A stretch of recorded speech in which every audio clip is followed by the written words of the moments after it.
All right, today I'm going to show you guys how to do some 15 stroke, 20 stroke, 25 stroke watercolors. So why are we going to limit ourselves to so few strokes so that we don't overwork our watercolors, which is something I do all the time.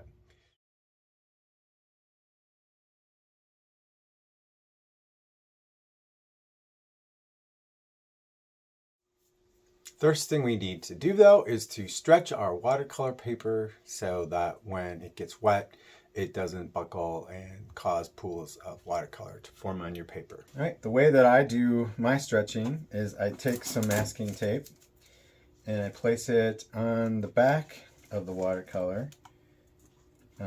Half of the tape is on the paper.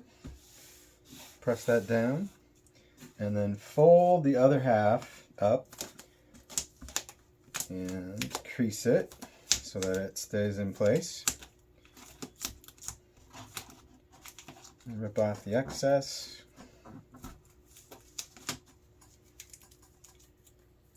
And then I have my board.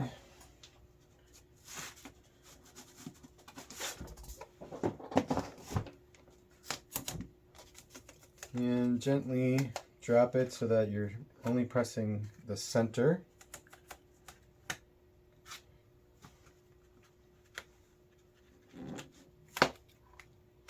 And then you can work from the center out. And this stretches it perfectly. A lot of times when people stretch their watercolor paper, they'll put tape on the top like this. I have found that even when you do it this way, sometimes the paper will buckle.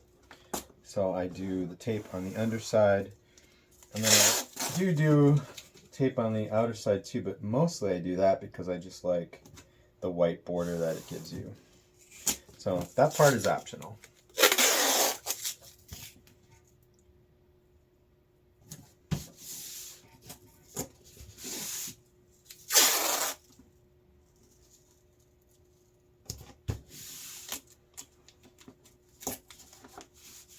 Okay, then you can see that I am using an old egg, well, reusing, upcycling an egg container for my paint. It works really great and it's cheap, free.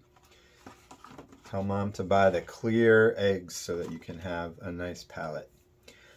This is watercolor and I have added a little bit of water to it. It's tube watercolor. And then you can pre-mix if you like.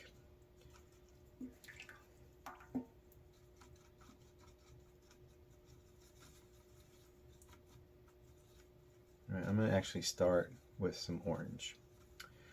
Because we're limiting ourselves to so few strokes, we're not going to worry about color. What we're really going to worry about is, can I communicate whatever my subject matter in as few strokes as possible and not overwork it. Okay, I have some subject matter photos here. I think maybe for my first one, I'll do one of these penguins because that's pretty simple. You can draw it out, sketch it out if you want to. However, for this style, it's better if you can't see the pencil. So if you do that, you have to do it very lightly.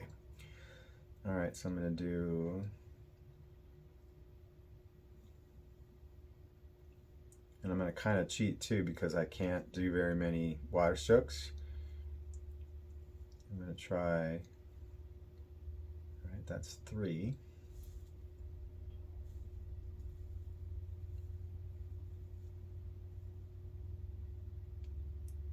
4,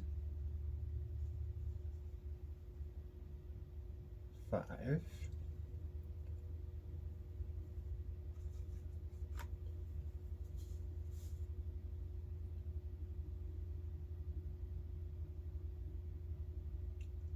6,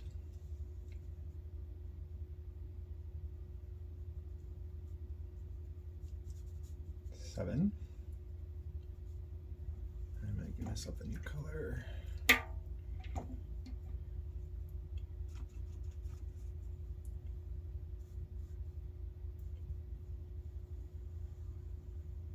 8, 9,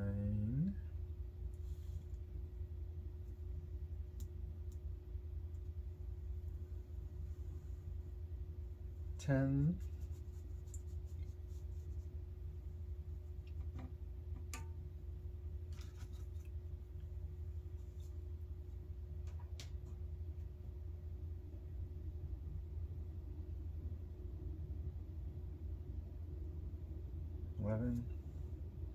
Probably 12. 13. Oh my gosh, I only got 2 more. What do I do when I only have 2 more?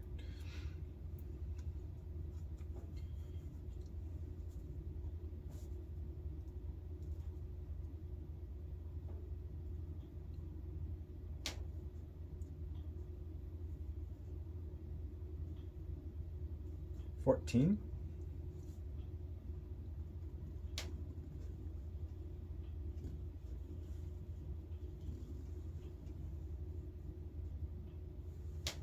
15, and I'm not.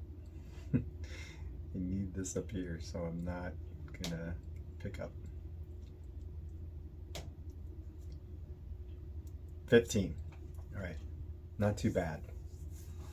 Okay, so let me zoom in and we can take a close look and see how I did with my 15-stroke watercolor painting.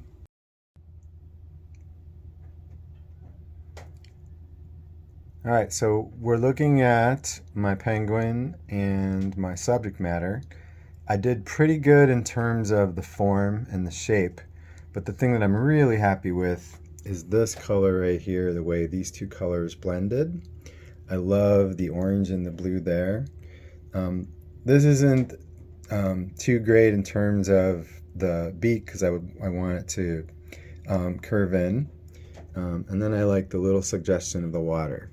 So now that I have this, I can allow myself to fix the beak issue, or I can just let it go, or I can try it again. Let me do another penguin and see how I do on the next one. Okay, let's try one more. This time I'm going to do a hawk. This one is going to be a 25 stroke.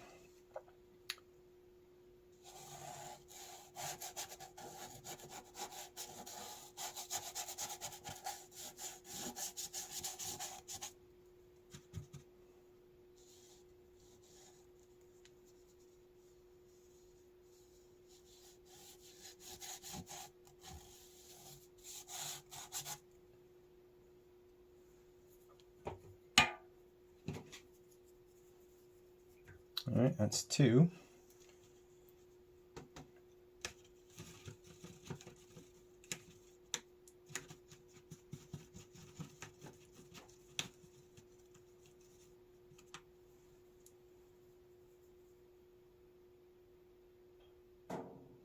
Three, 4,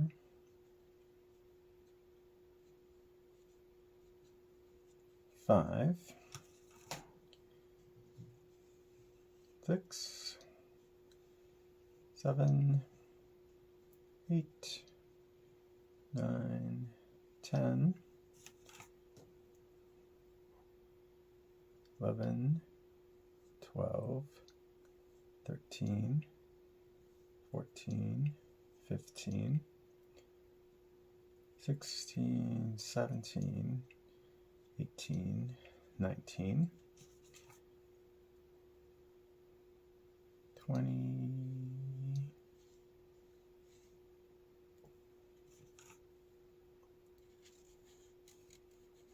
21,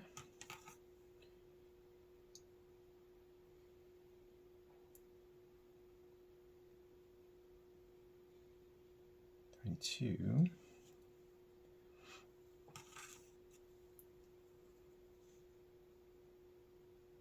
3, 4,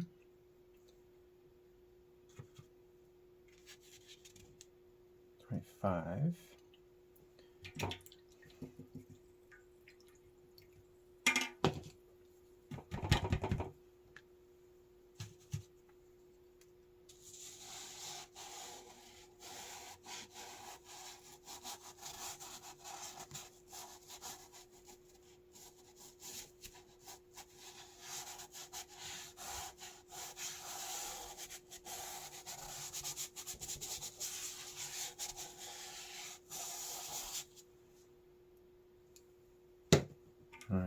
one last thing.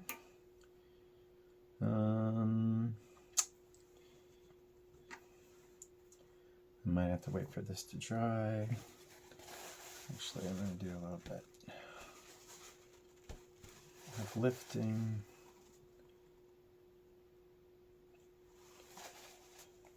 All right, I'm on 26. I'm a little bit over, but that's okay.